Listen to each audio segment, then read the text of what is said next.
सो Figma के बारे में पहले भी डिस्कस कर चुके हैं, ठीक है, आपको पता है फिग्मा क्या होता है। ये भी also one of the industrial standard के हिसाब से एक अनदर टूल है which supports no code website. ठीक है, क्या करना है, फ्रेमर को सर्च करो। पहली वेबसाइट जो दिखे framer.com, ये आ जाएगा अपने आप ही। यहाँ पे वो ना डायलॉग बॉक्स आ जाएगा कि कंटिन्यू विद, हाँ आ गया, कंटिन्यू एज एपटाइप। जो भी आपकी वेबसाइट होगी, जो आपकी जीमेल होगी, उसी के यूजर नेम से आपको पिक कर लेगा और will take a minute for this.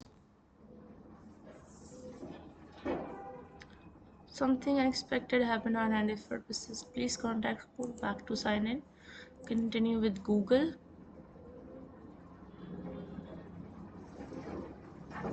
Continue.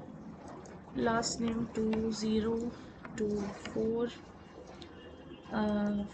Continue. I agree. Still not working.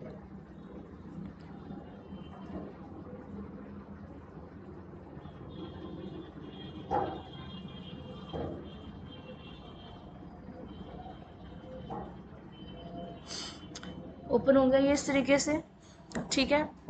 अब ये आपका वही फिग्मा जैसा जैम बोर्ड है। बात सिर्फ सिंपल है, टोटल मिला के 4 मोस्ट इनफेमस टूल्स हैं। पहला फिग्मा, सेकंड कैनवा, फ्रेमर। ऐसे नहीं कि इसको हमने लाइन दी हुई है, ऐसा कुछ नहीं है कि हाँ नहीं पहले पे फिग्मा ही होना चाहिए, ऐसा कुछ नहीं है।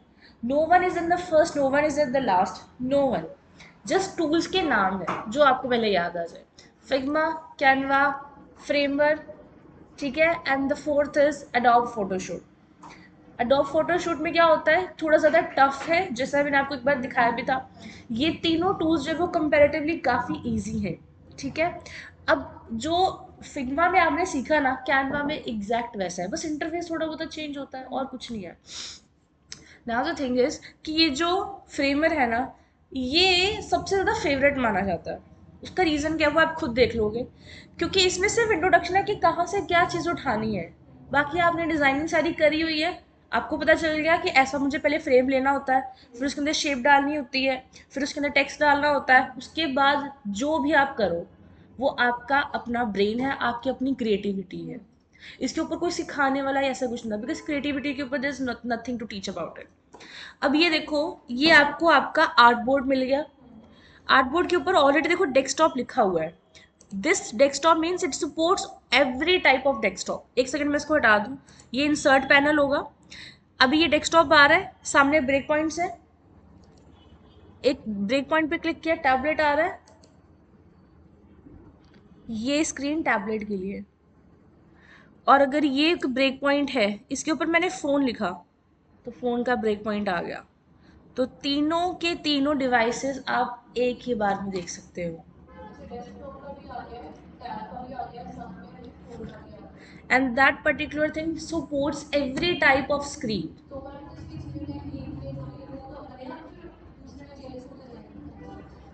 फॉर एग्जाम्पल अगर मैं यहाँ पे एसेट्स पे देखूँ, लेयर्स में देखूँ, मुझे अभी ये 3 चीज़ें मिल रही हैं लेयर्स में। डन। अभी ज़रा इंसर्ट पे चलते हैं। लैंडिंग पेज आ रहा है इस तरीके से, पोर्टफोलियो ऑलरेडी आ रहा है। जैसे कि सपोज ये टीज़र मुझे बनाना है, टीज़र के लिए ऑलरेडी आ रहा है, ब्लॉग के लिए ऑलरेडी आ रहा है। ये सारे पेजेस हैं जो बने बनाए हैं। आप डायरेक्टली इनको यूज़ कर सकते हो। तो ग्रिड बनी हुई है, देखो ऐड पेज इमेज का, ये आप बना रहे थे ना, ये यहाँ पे बना हुआ है with all the effects. 404 error page चाहिए, बना हुआ है ऑलरेडी। और इसी तरीके से आप इसको डिप्लॉय कर सकते हो। वो बात अलग है कि बिकॉज ये भी पेड होगा डिप्लॉयमेंट के लिए। कुछ ऐसी ग्रिड बनानी है, ये भी आपको ऑलरेडी मिल जाएगी।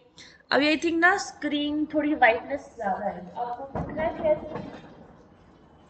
नहीं दिखेगा एक्चुअली ना, इतना वो नहीं दिख रहा, लेकिन बाकी पता चलता है क्योंकि आप इसको लैपटॉप में ओपन करोगे ना, जब जब आप इसको लैपटॉप में ओपन करोगे तब आपको पता चलेगा कि इसमें ग्रिड्स बनी हुई है।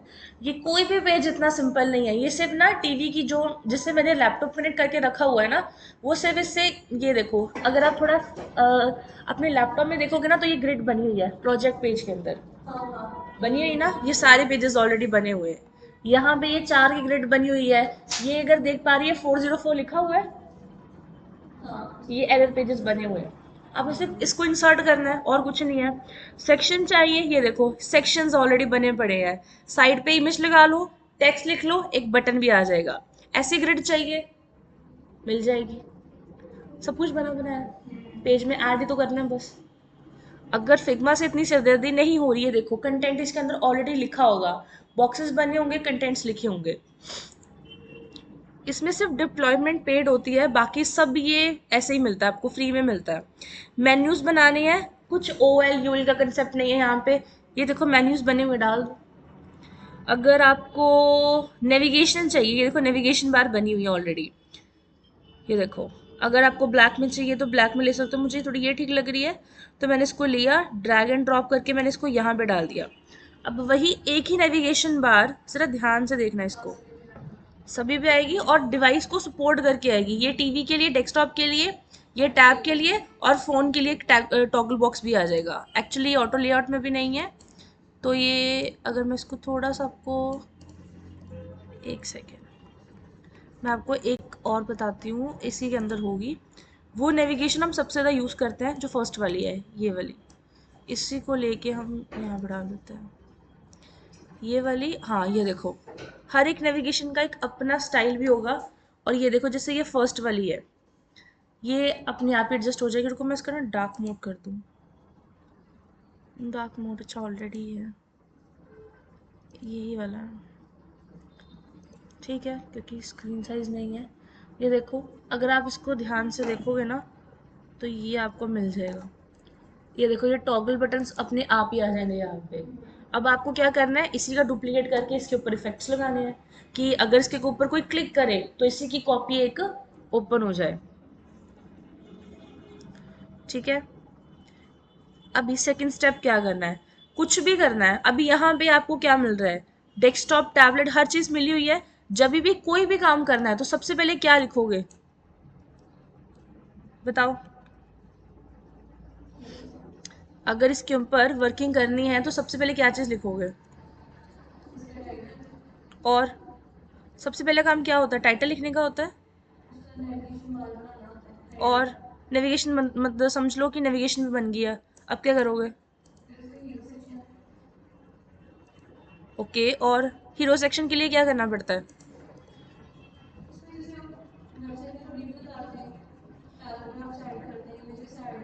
हम्म, हम्म। इसमें सबसे पहले एक फ्रेम की ज़रूरत है। अरे भूलो मत, हर चीज़ में पहले तो फ्रेम ही आएगा ना, पहले फ्रेम आएगा, उसके बाद यहाँ पे जो लगाना है वो लगाते जाओ, कोई प्रॉब्लम वाली बात ही नहीं है। सेक्शन लगाने हैं, रिव्यूज़ लेके आना है तो रिव्यूज़ यहाँ पे डाल दो, ये लो आ गया, डन।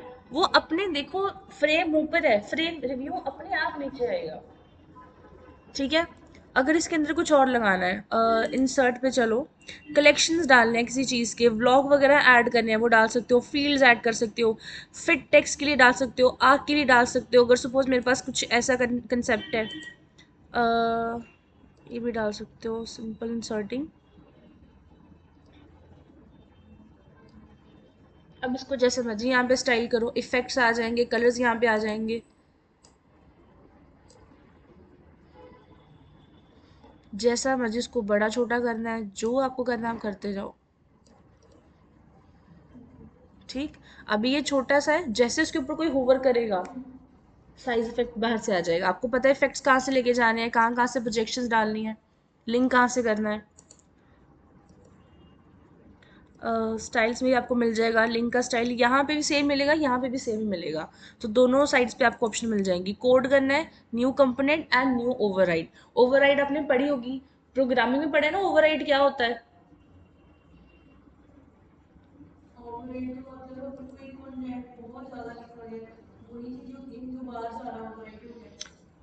ओवरराइड का मतलब होता है कि जो चीज़ एक बार यूज़ कर ली है उसको दोबारा यूज़ करो, ये चीज़ होती है। तो आप उसके वेरिएबल्स एंड वेरिएंट्स बना के रख सकते हो, ठीक है। जैसे ये फॉर्म्स है, ऑलरेडी फॉर्म इसके अंदर होंगे, कहाँ गए, hub spot, type form, submit, simple सा एक सबमिट वाला लेके आना है। तो यहाँ पे आपको एक सबमिट का ऑलरेडी ये फॉर्म मिल जाएगा, एक सेकेंड। एक्चुअली ना साइज़ की 34 है, इसको थोड़ा और बड़ा मैं कर देती हूँ। और यहाँ पे भी थोड़ा सा इसको करने की ज़रूरत है, थोड़ा सा। आ गया नेम, ईमेल और लोकेशन। यहाँ पे देख लो, पहले उधर बात नहीं कर लेना। ठीक है जी। तो यहाँ पे ऑलरेडी ये फॉर्म आपके पास बना बनाया आ गया है। आपने क्या करना है, आपने कुछ नहीं करना। जहाँ पे आपको एडजस्टमेंट लगती है कि हाँ जी मुझे यहाँ पे एडजस्टमेंट करने की ज़रूरत है, वहाँ पे आप एडजस्टमेंट कर सकते हो और इजीली इसको यूज़ भी कर सकते हो। फॉर्म आ गया। अब ये खुद करते तो ये सारा खुद आपको, लोकेशन ऐसे था, ईमेल ऐसे था, इसको हर चीज़ को लिखना पड़ेगा। अगर इसको रिस्पॉन्सिव बनाना है तो क्या करना पड़ेगा, ऑटो लेआउट करनी पड़ेगी, और वो भी आपको इसी के अंदर मिल जाएगी। लेआउट्स कहाँ पे है, यहाँ पे ऑटो लेआउट नहीं लिखा होगा, सिर्फ और सिर्फ लेआउट लिखा होगा। ये मिल गया लेआउट। अभी अगर मैं इसको सब कुछ जहाँ पे भी मूव करवाऊँ, सारा इकट्ठा मूव होगा। फिक्स्ड हो गया ऑटो लेआउट के अंदर। इसको मैं रिस्पॉन्सिव कर पा रही हूँ, कुछ कट तो नहीं हो रहा। अब चाहो तो यहाँ पे टेक्स्ट है, चेक बॉक्सेस है, रेडियो सिलेक्ट एचटीएमएल में पड़े हैं कि कौन कौन सी इनपुट होती है, उसी तरीके से मैनिपुलेट करो इनको। ठीक है, इसमें करने वाला कुछ नहीं है, ये सिर्फ है सामने चीज पड़ी है, just have to use it. इसीलिए इंडस्ट्री स्टैंडर्ड में इतना ये फेवरेट माना जाता है। आइकन्स चाहिए तो ये फॉस्फोरस में से निकाल लो कोई ना कोई। ये ले लो, सपोज मुझे होम वाला चाहिए। ठीक है, मैं इस वाले टूल का यूज़ कर रही हूँ, हैंड टूल का यूज़ कर रही हूँ जब मुझे ड्रैग एंड ड्रॉप करना है। ठीक है, और इसमें वापस लेके जा रही हूँ एरो पे जब मुझे काम करना है। सबमिट यहाँ पे कर देते हैं वरना, अच्छा क्योंकि वो एक टूल है तो वो वहाँ पे नहीं जा रहा। तो मैं एक काम और कर सकती हूँ, मैं लेआउट में से कोई कॉलम, कोई ग्रिड ले सकती हूँ। इमेज और वीडियो भी डायरेक्ट यहाँ से डाल सकते हो, वो कोई प्रॉब्लम नहीं होगी। वो भी ऑप्शन आपको इधर ही मिल जाएगा, इंसर्ट में भी मिल जाएगा, वीडियोस में भी मिल जाएगा। अच्छा ये और होता है, कुछ यूटिलिटीज़ भी देख पा रहे होगे आप। फोक, एवरब्राइम, प्रोडक्ट हंट, ये एम्बेडेड कोड, लेमन स्क्वीजी, ये बहुत सारे इन्होंने यूटिलिटीज़ डाले हुए हैं कॉपी करने के लिए, डाउनलोड करने के लिए। आप चाहो तो जिस मर्जी चीज़ का यूज़ कर सकते हो। ठीक है, यूटिलिटीज़ क्या होते हैं, छोटे छोटे प्रोग्राम्स होते हैं जो ऑलरेडी इसके अंदर इनबिल्ट होते हैं। ठीक है, ऐसे क्या होता है, हमें खुद सारे इफेक्ट्स बनाने पड़ते हैं, इसके अंदर सारे इफेक्ट्स ऑलरेडी होंगे। और ये कुछ सोशल के लिए होंगे, ये इंस्टाग्राम के लिए, फेसबुक के लिए, गूगल मैप्स के लिए, आप चाहो तो इनको यूज़ कर सकते हो। सपोज इंस्टाग्राम को आपको यूज़ करना है और यही इंस्टाग्राम का पोर्टल यहाँ पे ओपन हो जाएगा, ये देख पा रहे हो। व्यू प्रोफाइल, आपको बस क्या करना है, इसकी कॉपीज जनरेट करके रखनी है और ये आपको मिलता जाएगा। ये देखो, एक आपको इंस्पिरेशन मिल गई, इसी को देख के आप डिज़ाइन कर लो, क्रिएटिविटी ही है। इंसर्ट, और क्या मिल जाएगा, फॉर्म, मीडिया मैंने बता दिया। यूट्यूब से कोई वीडियो है, अगर मैं गिफ्ट मुझे चाहिए, कुछ इमेज चाहिए, वीमो चाहिए, ये ज़्यादा कुछ नहीं है, किसी के प्रोडक्ट है। एंड ट्रस्ट मी, आप ये सारे प्रोडक्ट्स कभी यूज़ नहीं करोगे। जब आपको ऊपर के सारे वीडियोस वगैरह मिल जाएंगे ना, now now being a designer, I look after for two things. First, कि मुझे जितना ज़्यादा क्रिएटिविटी दिखाने का मौका मिले मेरे लिए उतना ज़्यादा अच्छा है। बिकॉज जब आप क्रिएटिविटी दिखाते हो हमेशा एक नई चीज़ निकल के आती है। You might have seen some time कि कुछ लोगोज होते हैं, रिपीट नहीं होते, ऑब्वियसली रिपीट करेंगे भी नहीं, कॉपीराइट इशू हो जाएगा। कोई अगर आप यूट्यूब पे कोई वीडियो देख रहे हो, वहाँ पे थंबनेल्स होते हैं, थंबनेल अगर बहुत अच्छा है तो आप उसको देख के, जैसे सपोज अगर कोई गेमिंग का है, कोई अगर हम मान लो मैंने माइक्रोसॉफ्ट से या प्ले स्टोर से मैंने कोई गेम डाउनलोड करनी है, तो उसका पोस्टर अगर गेम का इतना अच्छा होगा तो मुझे गेम डाउनलोड करने का मन करेगा। हाँ, थंबनेल ऐसा बनाया होता है, power of a thumbnail, the power of creativity. और इस पे कुछ ज़्यादा मैं बता रही हूँ, डिज़ाइनिंग ऐसी चीज़ जिसमें सीखने वाला कुछ है ही नहीं, इसमें सिर्फ आपका ब्रेन है। अगर एक कोई, मेरे पास क्या है, एक ट्रायंगल ही है, ठीक है, उसी ट्रायंगल को मैं यहाँ पे यूज़ कर रही हूँ, कोई उसको सीधा यूज़ करेगा, कोई उसको चार शेप मिला के उसको ऐड सब्ट्रैक्ट करके कलर एंड स्ट्रोक दे के उसी को लोगो बना देगा। Now that's what we call creativity. इसमें सीखने वाला कुछ नहीं था।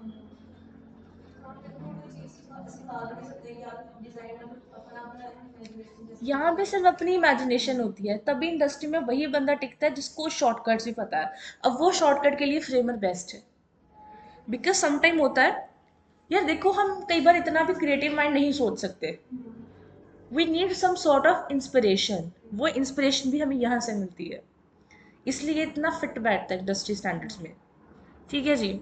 यहाँ पे आप वीडियोस डाल सकते हो। अगर मैं यूट्यूब वीडियो की कोई बात करूँ तो ये देखो, यहाँ से मुझे कहाँ गया, आप कोई भी अपना थंबनेल यहाँ से, मतलब अगर मैं इसी को स्टाइल करने लग जाऊँ ना, ये एक ही फ्रेमर में फिट बैठ जाएगा, और लेकिन ये देखो यहाँ पे कट जाएगा, चल गया डेस्कटॉप के बाहर। अब जो चीज़ आपकी डेस्कटॉप के बाहर ही चल जाएगी, वो कैसे उसकी कंटेंट के अंदर फिट आएगी। अब आ गया इसके अंदर। बस ये छोटे छोटे शॉर्टकट्स हैं जिसका आपको ध्यान रखना है। ठीक है, ये कुछ आइकन्स होते हैं। आप जहाँ जैसे आपको आइकन्स पसंद है, आप वहाँ इसको यूज़ कर सकते हो। एक्सप्लोर करो, जितना ज़्यादा इसको यूज़ कर सकते हो। और इंटरेक्टिव के अंदर यही मिल जाएंगे, कुछ टिकर मिल जाएंगे। ये ज़्यादा पता क्या है, ये सारे के सारे वही इफ़ेक्ट्स हैं। स्लाइड शो, ये टिकर आपने पढ़ा होगा कि कार्ड्स क्राउजल्स होते हैं, ये वही चीज़ें है। ये देखो, ये क्राउजल वगैरह सोशल और मीडिया फॉर्म्स मैंने बता दिया। क्रिएटिव के अंदर क्या करोगे, वही सारे हैं जिस भी तरीके से आप लेके आना चाहते हो। ग्रिड पैटर्न है, वेविंग पैटर्न है, नॉइज पैटर्न है। आप पैटर्न्स को यूज़ कर सकते हो। फील्ड्स इसके अंदर कोई ज़रूरत है नहीं ज़्यादा। ये देखो, सेक्शंस ऑलरेडी बने होंगे, नेविगेशंस बनी होंगी। अगर मुझे सपोज मुझे, मैंने क्या किया, मैंने यहाँ में लिखा हुआ, ये देखो, ये रिव्यूज़ है। इसको मैंने सिलेक्ट किया, यहाँ पे जाके मैं इसको स्टाइल दे सकती हूँ। सपोज मुझे फ्रेम को यूज़ करना है, मैं एक बार आपको फ्रेम भी करके बता देती हूँ। अभी मैं सारी स्क्रीन फ्री कर देती हूँ, मुझे नहीं चाहिए कुछ भी। ठीक है, मेरा मेन फोकस है अब ये फ्रेम के ऊपर। ये देख पा रहे हो ना, साइड पे मैंने जगह जान के छोड़ी ताकि हमें बीच में फ्रेम दिख पाए। ठीक है, और इसको मैं इस तरीके से कर देती हूँ।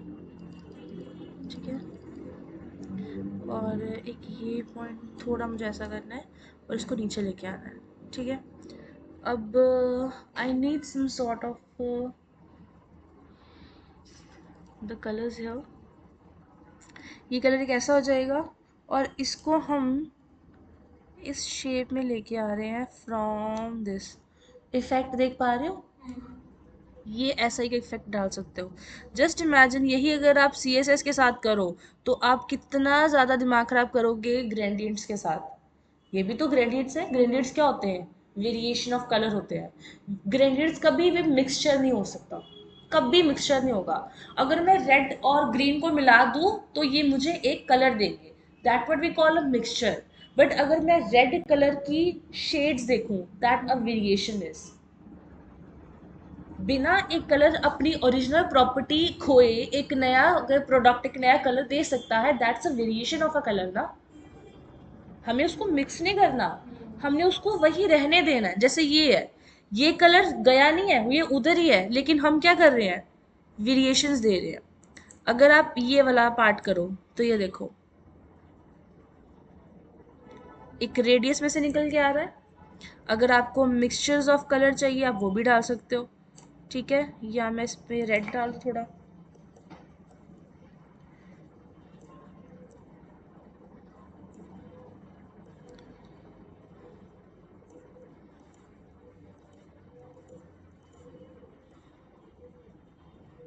जो आपको अच्छा लगे आप उसको यूज़ करो।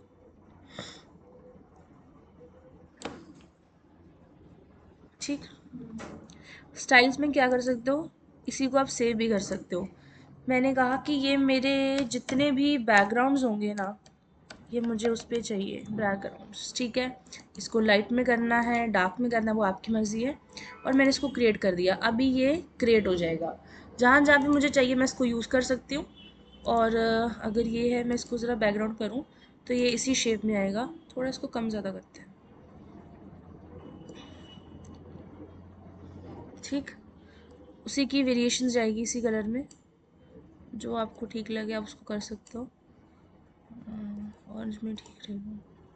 ठीक है, ये ओवरफ्लो भी आपको पता है, अभी इस टाइम पे ओवरफ्लो हिडन है। अगर ओवरफ्लो ज़्यादा होगा विजिबल कर देगा, वरना वो स्क्रॉलिंग में डाल देगा। वही एचटीएमएल है जो अभी तक आप पढ़ते आ रहे हो, कोई है ही नहीं उसमें वक्री चीज़। रेडियस कितना करना है, इंक्रीज करना है इंक्रीज कर सकते हो, और डिक्रीज करना है तो डिक्रीज कर सकते हो, जैसा आपको पसंद है। देख पा रहे हो, डिव उधर से कम होता आ रहा है, दिख रहा है ना? ये वही चीज़ है। अभी तो वो इसी शेप में है, वरना वो ओरिजिनल शेप में ऐसा चला जाएगा। एक तरीके से जेड इंडेक्सेस प्रॉपर्टी। रेडियस कहाँ से कितना लेके जाना है, वो चार होते ना, चार साइड्स है रेडियस की, वो बता दो यहाँ पे। यहाँ पे सपोज 200, यहाँ से 67, 260, कितना करें, 150 कर दें। ठीक है, और इसको मैं ऊपर ही रहने देती हूँ। उप्स, ये इसको यहाँ पे शेप में चाहिए। और अब ये देखो, इसका ये रेडियस और ये रेडियस थोड़ा फर्क है, इस रेडियस में और इस रेडियस में फर्क है। एस्टिमेट भी करते थे ना, बॉर्डर रेडियस उसकी 4 वैल्यू सेट कर दी, वही है। फर्क इतना कि ये सारा का सारा GUI वाला पार्ट हो गया। अब यहाँ पे कलर कौन सा करना है, रेड करना है सपोज। यहाँ पे स्टाइल्स यहाँ पे आप बना के रख सकते हो जैसा आपको पसंद लगे। ठीक है, और इतना बहुत है। क्या उसको सॉलिड में करना है, कितनी विड्थ रखनी है, आगे इसके बॉर्डर कलर सॉलिड में करना है, डैश करना है। ये प्रॉपर्टीज याद आई, ये सारी HTML की प्रॉपर्टीज है, सारी HTML की प्रॉपर्टी। ट्रांसफॉर्म कैसे करना है, ये पर्सपेक्टिव्स पढ़े हुए हैं, स्केल पढ़ा हुआ आप लोगों ने, बस वही है। स्क्रोल सेक्शन डालना चाहते हो, ये यहाँ पे ना आपको वो हेल्प भी देता है, आप यहीं से वीडियोस देख सकते हो।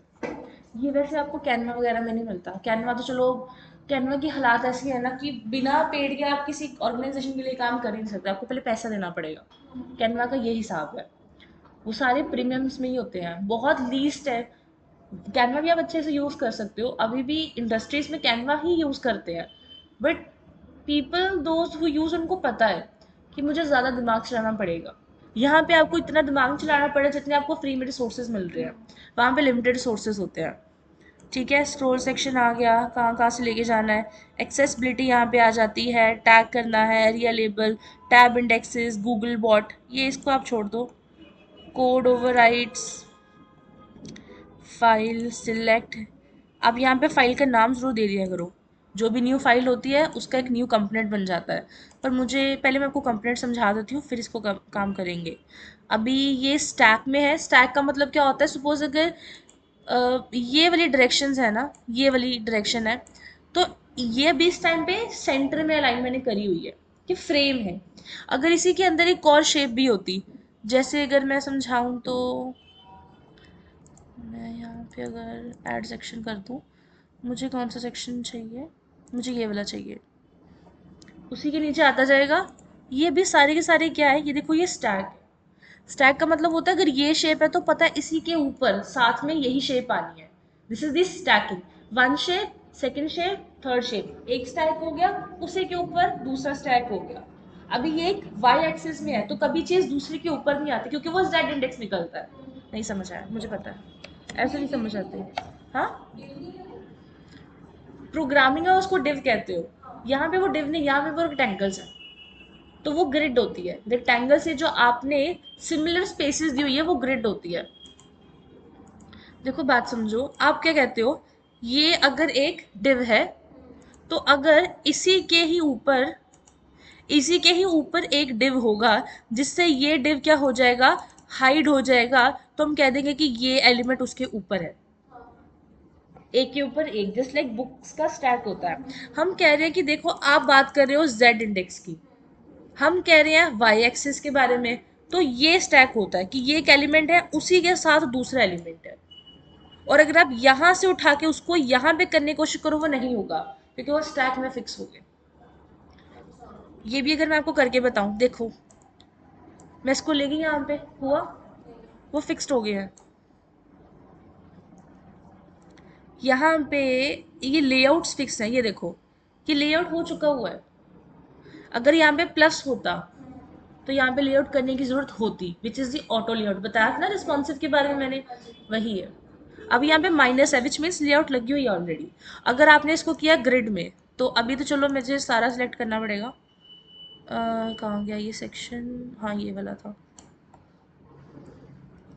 ऊपर नीचे भी कर सकते हो ड्रैग एंड ड्रॉप करके, तो मुझे नीचे करना है।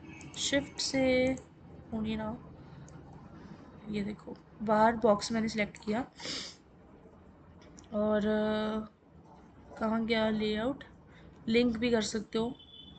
इफेक्ट्स कहाँ गया, अभी देखो लेआउट हट गया। They are all selected already, वो ऑलरेडी ऑटो लेआउट में है आपके पास। अभी मैं क्या करूँगी, ये देखो, जस्ट लुक एट दिस, 3 की ग्रिड आ गई, टैब पे भी 3 की ग्रिड आ गई, लेकिन स्पेसेस कम करके फ़ोन में अपने आप वो नीचे चला गया। तो एक्स्ट्रा मेहनत करनी इतनी नहीं करनी पड़ेगी, ठीक है। और ठीक है, अभी मुझे ये वाला टॉपिक चाहिए। इसको क्या देने है, क्या हाइट इसकी कम ज़्यादा रखनी है। आपने फ्लेक्स बॉक्स पढ़ा है ना, उसके अंदर कहते थे flex grow, align item centre, align item base line. जो समटाइम क्या होता है, हम फ्लेक्स बॉक्स में बेस लाइन छोड़ देते हो। अगर आपने वो अच्छे से पढ़े हैं, तो ये सारी लेआउट्स आपसे होनी चाहिए। अब ये डायरेक्शंस इसकी ऐसे आ रही है, अगर ऐसे करोगे तो डायरेक्शन इस तरीके से चली जाएगी। अगर मैं सपोज, ये देखो, मैं इसका क्या बॉर्डर रेडियस कर सकती हूँ, वो हम कर सकते हैं, बट क्या हम इसकी विड्थ वगैरह इंक्रीज कर सकते हैं, देखो वो नहीं मैं इतना कर पाऊंगी। बताती हूँ कैसे। If I am able to, कि मैं उसको सिलेक्ट करने की कोशिश करूँ, मैं नहीं कर पा रही। ये देखो, इतना कर सकते हो, यानी कि लेआउट चेंज कर सकते हो, बट क्या आप उसका एक्चुअल साइज वगैरह है क्या वो डिक्रीज कर पा रही हो, नहीं। क्या मैं टेक्स्ट को इमेज के अंदर लेके आ रही हूँ, नहीं, क्योंकि जो आपने इन बिल्ट स्टाइल उठाया है, that style does not support this. बात समझ में आई। तो ये मिस्टेक्स होती है, कल को कल्पना नहीं इस चीज़ के ऊपर कि ये हो नहीं रहा, हो नहीं रहा। अरे इनबिल्ट चीज़ उठाइए तो वो कैसे होगा, ऑलरेडी वो ऑटो लेआउट्स में है, ठीक है। ये कितनी मिनविक्स मैक्स विक्स ऐड करनी है वो बता सकते हो। कौन कौन से इफेक्ट्स हैं ये तो मैंने आपको बता दिया। मैंने कहा कि जैसे सपोज मेरे को थोड़ा इस पर काम करती हूँ, इसको थोड़ा ऐसे कर देते हैं, और एक चूज़ इमेज करते हैं,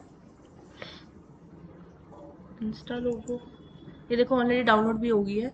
ये मैं रजिस्ट्रेशन का डाल देती हूँ एक बारी। आगे इमेज एच डी इमेजेस आएंगी, यहाँ पे इमेजेस की कोई दिक्कत आपको फेस नहीं करनी पड़ेगी। कितना रेजोल्यूशन रखना है, लूजलेस रखना है, स्मॉल रखना है, मीडियम लार्ज या फुल रखना है। तो ये रेजोल्यूशन होगा, मतलब रेजोल्यूशन फिट बैठेगा।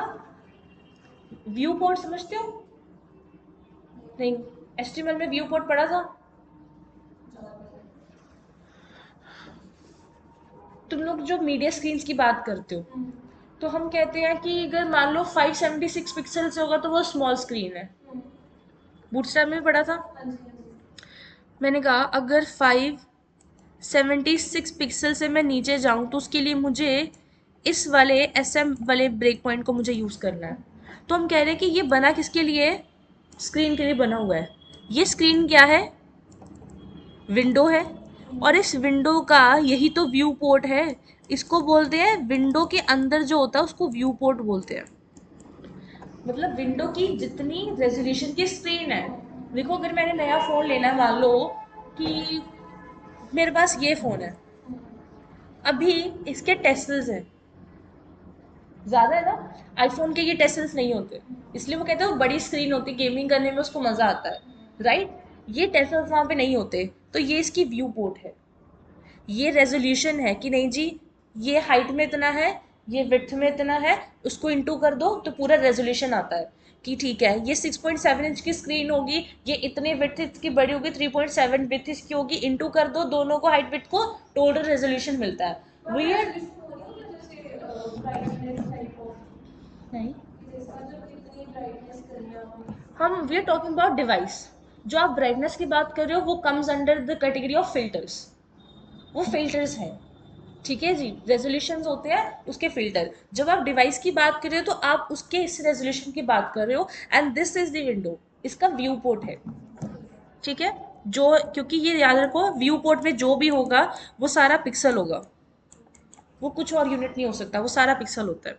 हमने इस पिक्सल की बात करी, टाइप कितना करना है, फिल करना है, स्ट्रेच करना है, टाइल्स में शो करना है। तो ये देखो, अगर आप ध्यान से देखो तो आपको ये डबल डबल दिखाई देगा।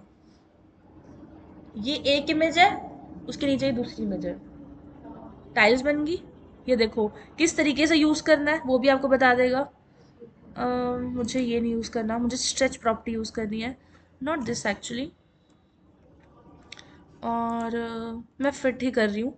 फिट करोगे तो ऐसा नज़र में आ जाएगा, फिल करोगे तो ऐसा नज़र में आ जाएगा। वो आपको देखना पड़ेगा। अगर इस टाइम पे ये अच्छा लग रहा है, ऐसा मतलब ये नहीं कि सिर्फ यही बेहतर है, तो आपको देखना पड़ेगा। ये आपने करी है, फोकल पॉइंट रखना है, बॉर्डर लेफ्ट करनी है, वैसे तो सेंटर में अच्छी लग रही है। ऑल टेक्स्ट, इमेज का टैग लगाते तो एक ऑल्टरनेटिव टेक्स्ट होता था, इमेज एसआरसी सोर्स लगा दिया, फिर एक एएलटी भी होता था, ये वही एएलटी है। इमेज नहीं शो हो पा रही, अगर तो आप क्या कर सकते हो, एक ऑल्टरनेट टेक्स्ट दे सकते हो ताकि आपको आइडिया हो जाएगा कि यहाँ पे फूड की इमेज लगी हुई है। आप क्या करते हो, अपना काम ऑर्गेनाइज तरीके से रखते हो, तो ये ऑर्गेनाइज वे होता है काम करने का। ठीक है, और ये इमेज यहाँ पे लग गई। यहाँ पे सपोज मुझे इसको चेंज करना है, तो यहाँ पे इसको क्या लिखेंगे, इसको select top parent all siblings, री राइट टेक्स्ट यहाँ पे लिख देते हैं, री राइट टेक्स्ट। आर भी टाइप करोगे तो लिखा जाएगा। क्या होगा इसको,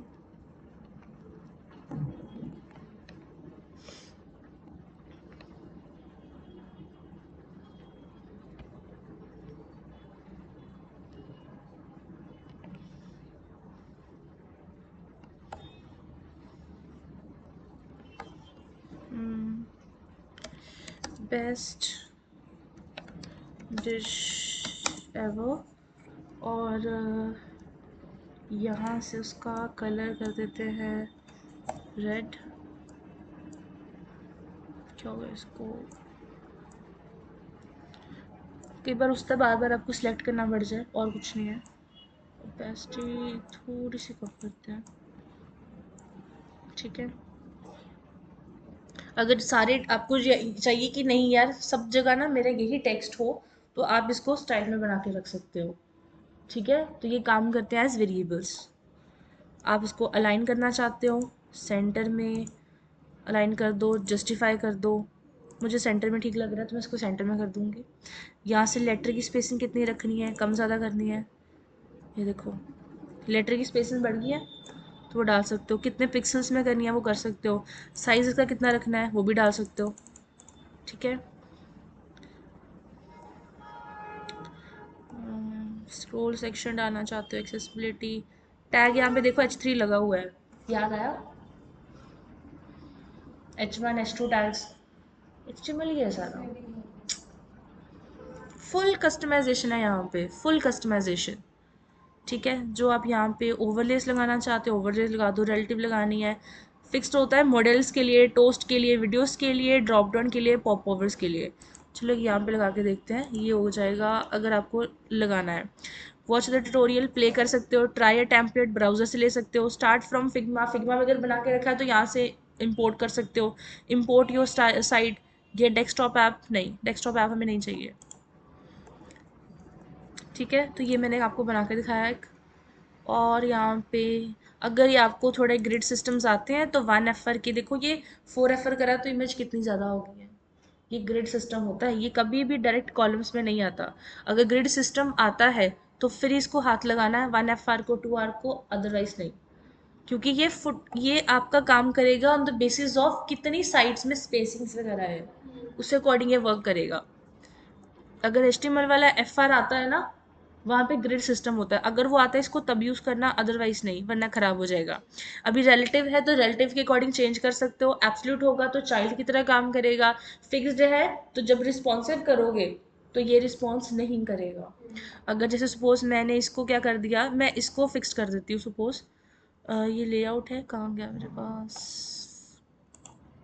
मैंने इसको फिक्स्ड कर दिया, कहाँ गया, अच्छा फिक्स्ड वर्क ही नहीं करेगा क्योंकि वो ग्रिड के अंदर है, some time it won't work. Sticky कर दोगे तो वो स्क्रोलिंग के टाइम पे वही फिक्स रहेगा। अगर मैं इसको यूज़ करके देखूँ, देखो स्क्रोलिंग आ गई अपने आप ही।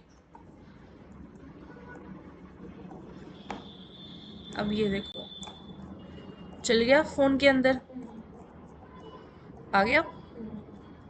इजी लगा कंपैरेटिवली। अब ये देखो टैब के अकॉर्डिंग चेंज हो जाएगा, फ़ोन के अकॉर्डिंग चेंज हो जाएगा।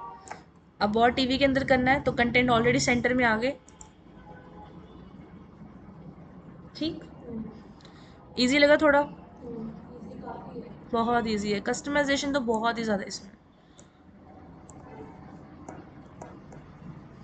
इसको 100% पे चलाओ, कोशिश करो जितना 100% पे चलाओगे आपके लिए उतना अच्छा है। कोई कंटेंट नहीं यहाँ से कटना चाहिए। ठीक,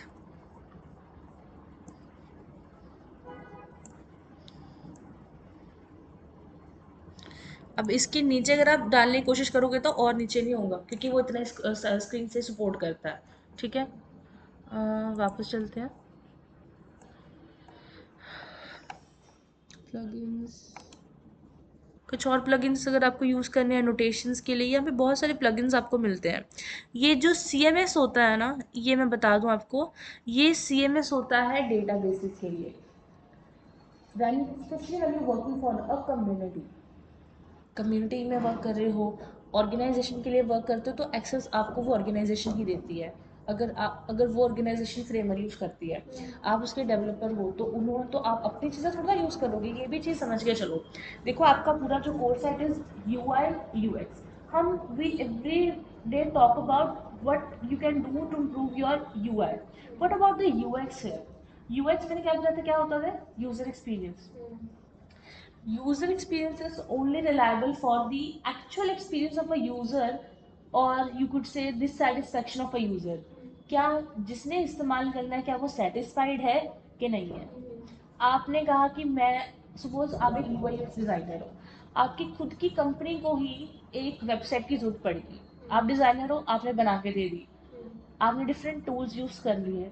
अब आपने वेबसाइट बना तो दी, बट आपका लेवल इतना ज्यादा था कि आपने इतनी हाई एंड की वेबसाइट बना, वो किसी से यूज नहीं हो पा रही। आपने कुछ सपोज ऐसे इफेक्ट्स डाल दिए कि मैं जहां पे भी कर्सर लेके जा रही हूँ ना, वहां पे एक बॉल जो होगी वो उसका पीछा कर रही होगी। कुछ फायर वर्क्स आ रहे हैं। ऐसी वेबसाइट दिखने में अच्छी लगती हैं, बट यूज करने में अच्छी नहीं होती। बिकॉज क्या होता है, लैग कर जाती है। चलनी तो इंटरनेट पे ही है, ये वेबसाइट कभी ना कभी किसी पे होस्ट तो होगी, सर्वर पे प्रॉब्लम होगी, तो वेबसाइट अच्छी नहीं होगी। Can you imagine? That's why Amazon, Flipkart, ये वेबसाइट इतनी सिंपल क्यों होती है? ताकि हर इंसान इसको यूज कर सके। बात समझ में आई? That's the fundamentals of a user experience. User satisfaction is very very important. जब भी एक डिजाइन बनाते हो, always start from the zero, क्योंकि जो सामने का लेवल होगा ना, always expect that is zero. अगर आपने 67% पे वो डिजाइन बनाया, and the one user, suppose there are 30 users who using your design, जो 12 यूजर्स होंगे उनको समझ में आया, जो बीच में 20 यूजर्स होंगे उनको समझ में नहीं आया, रेस्ट जितने बच गए वो मीडियम में है कि उनको समझ में आ भी रहा है, बट स्टिल कुछ चीजें समझ में नहीं आ रही। दैट डिजाइन फेल्स है। क्लैरिटी मिली? तो ये जो चीजें होती हैं, ऑलवेज स्टार्स, पहली चीज डिजाइन करो। सेकेंड चीज, कॉपीराइट का मत करना इसके अंदर, always be creative. And third, go for testing. Give your designs to fellow developers, give your designs to let the user check them.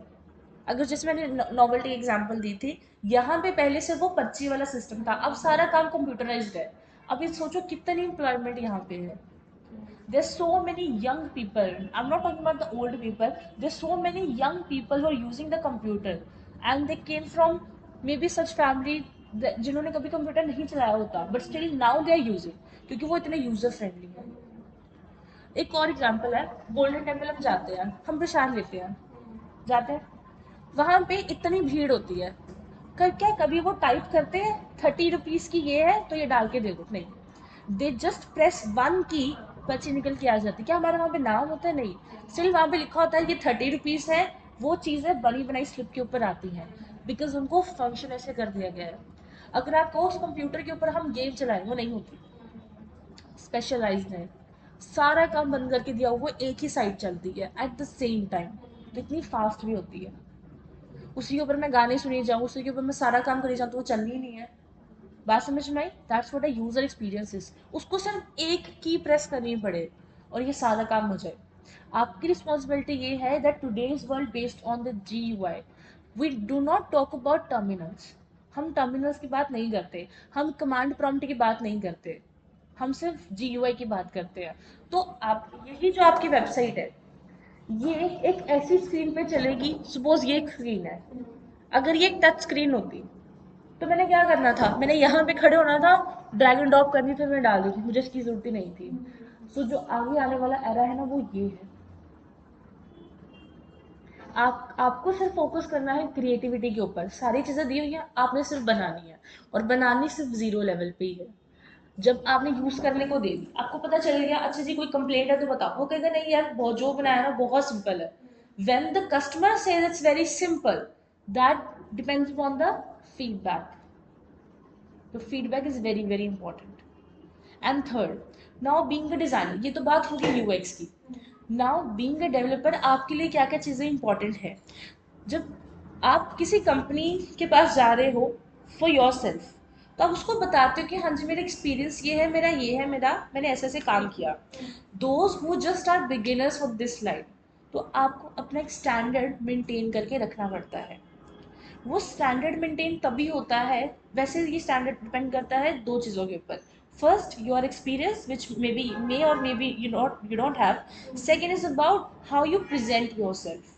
when we talk about your present yourself, it's not about how you look out the outside, it depends आपने क्या कुछ बनाया जिंदगी भर।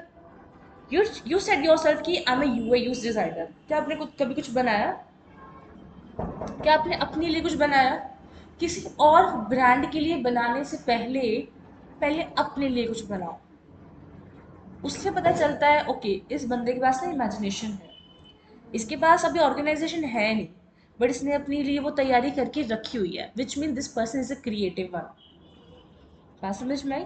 तो बात तो में ये बात निकलती है, ओके मैं उस बंदे को हायर करूंगी ना जिसको पता है कि मेरे पास जॉब नहीं है पर मैंने काम करना, उसने काम किया है, ना कि उस बंदे को जो जॉब की वेट कर रहा है, जब जॉब आएगी कोई नहीं तब क्रिएटिविटी दिखा लेगी, उससे कोई फर्क नहीं पड़ता। जब तक आप किसी कंपनी के लिए अप्लाई करो, you should have at least 5 projects. आपको अगर लगता है नहीं ये बहुत ज़्यादा है, कोई 10 प्रोजेक्ट बना के बैठा होगा, बिकॉज क्रिएटिविटी नेवर एंड्स। बात समझ में आई? सेकेंड, सैलरी एक्सपेक्टेशंस, ये बात करनी बहुत ज़रूरी है, क्योंकि जो यूआई यूएक्स डिज़ाइनर है ना वो 1 लाख की सैलरी भी लेता है, 70,000 भी लेता है, कोई 30,000 भी लेता है, और कोई 10,000 भी लेता है। It depends upon country wise. अगर मैं यहाँ की बात करूँ, उत्तराखंड में सैलरी स्टैंडर्ड बहुत कम है, कोई 10 में भी काम करता है, कोई 30 में भी काम करता है, 30 से ऊपर कोई काम नहीं करेगा अगर जो फ्रेशर है, क्योंकि वहाँ पे सैलरीज बहुत कम देते हैं। अगर मैं साउथ की बात कर लूँ, नॉर्थ में तो चलो आपको मैंने बता ही दिया, अगर मैं साउथ की बात कर लूँ तो साउथ में स्कोप बहुत ज़्यादा है, बट स्टिल कॉम्पिटिशन बहुत ज़्यादा है। And now the trends that goes for gamma, the A I on, आपको इन चीज़ों को यूज़ करना चाहिए but with the limited edition, never depends upon that. The moment आप डिपेंड हो गए ना, हु नोस कल को ये सारे चैट ए आई बंद हो जाए। कुछ कंट्रीज में बंद हो भी चुके हुए हैं, यहाँ पे बस वो अलग है, चलो इंडियंस की बात ही अलग है, ठीक है जी, यहाँ पे उसका कल को बंद हो जाए, never get dependent upon that. जितना आपको लगता है कि मैंने 5 प्रोजेक्ट्स बनाए हैं, से योर सैलरी एक्सपेक्टेशन, क्योंकि अगर दूसरे बोला 10, आपने बोला 30, दूसरे ने कहा मैं 15 में काम करूंगी, तो आपको 10 में नहीं गिरना। You have to pitch for yourself कि मैंने इतना पिच किया है। पिच में मतलब होता है कि आपने अपने बारे में गुड पॉइंट्स को चेक करवाना कि ये मेरे गुड पॉइंट्स है। एक क्वेश्चन होता है why we should hire you, आपको उसी का आंसर देना है थ्रू योर एक्सपीरियंसेस। क्लैरिटी मिली? This is what we count in the complete U I U X designer, जिसको अपने यूआई की भी फिक्र है, अपने एक्सपीरियंस की भी फिक्र है, और अपनी जो यूजर का एक्सपीरियंस होगा उसकी भी फिक्र है। क्लैरिटी मिली? So that's what we count on this. और ये जो होगा है मैंने आपको बता दी, सीएमएस ये सिर्फ डेटाबेस होता है, कि अगर आपको अपनी, क्योंकि वेबसाइट है तो डेटाबेस तो चाहिए ना फॉर श्योर, तो उसी के लिए होता है जो कंपनी आपको एक्सेस दे भी सकती है। डिपेंड करता है यार, कंपनी टू कंपनी डिपेंड करता है। कोई कंपनीज कहती हैं कि ठीक है, मान लो आपकी कहीं पे प्लेसमेंट हो जाती है, आप कभी अपना अकाउंट यूज ना करना, never use your companies account. ये भी टेस्टिंग होती है। कंपनी आपको टेस्ट करती है कि क्या ये बंदा अवेयर भी है, उसको नॉलेज है कि नहीं है। ऐसे ना हो कि ये वही बात हो जाती है ना कि हम आपको बोलते हैं अच्छा अगर आपको कंपनी में काम करना है तो हम आपको एक नंबर देते हैं, आप फेक कॉल करो। क्या वाकई में करोगे? वो डिपेंड पड़ता है ना, क्या आप वाकई में वो फैसला करोगे कि नहीं करोगे। That's what we come under the decision making. यार कल को इसको, अगर मेरे पास तो एक ही यूआई यूएक्स डिजाइनर है, कल को अगर मुझे इसको टीम देनी होगी तो 5 बंदे मैं इसको कैसे दूंगी? इसको तो फैसला ही कोई नहीं है। बात समझ में आई? यूआई यूएक्स में एक टीम लीडिंग बहुत बहुत इंपॉर्टेंट होती है, बिकॉज आप एक प्रोजेक्ट मैनेजर की तरह काम करते हो। जैसे टीसीएस में है, प्रोजेक्ट मैनेजर का वर्क होता है that he has to manage, he और she has to manage every single person. सारे डेवलपर्स, सारे डिजाइनर्स उनके अंडर काम करते हैं। अगर कोई स्टार्टिंग कंपनी एक्सवाईजी कंपनी में मैंने काम करना है, तो मुझे पता है मेरा काम अच्छा है, वो मुझे डेफिनेटली हायर करेंगे। आफ्टर 6 मंथ मेरा थोड़ा इंक्रीमेंट हो गया और उन्हें मुझे टीम दे दी कि आपने इस टीम को लीड करना है। मेरा डिसीजन ही नहीं होगा, मैं टीम को क्या लीड करूँगी। Deadlines are very very important. अगर उन्होंने बोला फ्रेमवर्क के ऊपर वेबसाइट बना के दो, ठीक है आप बना दोगे। अगर उन्होंने आपको हायर किया है, तो अगर उनका पोर्टफोलियो है, अगर आप, if you are working for the organisation, use their products. आपको अपनी मेंबरशिप यूज नहीं करनी, कभी अपनी मेंबरशिप यूज नहीं करनी, ऑलवेज यूज देयर मेंबरशिप। वो भी कंपनी आपको टेस्ट भी करती है और इससे आपको पता भी चल जाता है कि यार ये कंपनी में ये कुछ हो रहा है तो मुझे थोड़ा बच के रहना। बात समझ में आई? ये चीज़ें बहुत इंपॉर्टेंट है आपकी आगे की लाइफ के लिए, वरना इंडस्ट्री आपको लिटरली निकाल देगी। ठीक, सारे प्रोसेस समझ में आए? काम कर सकते हैं इसके अंदर।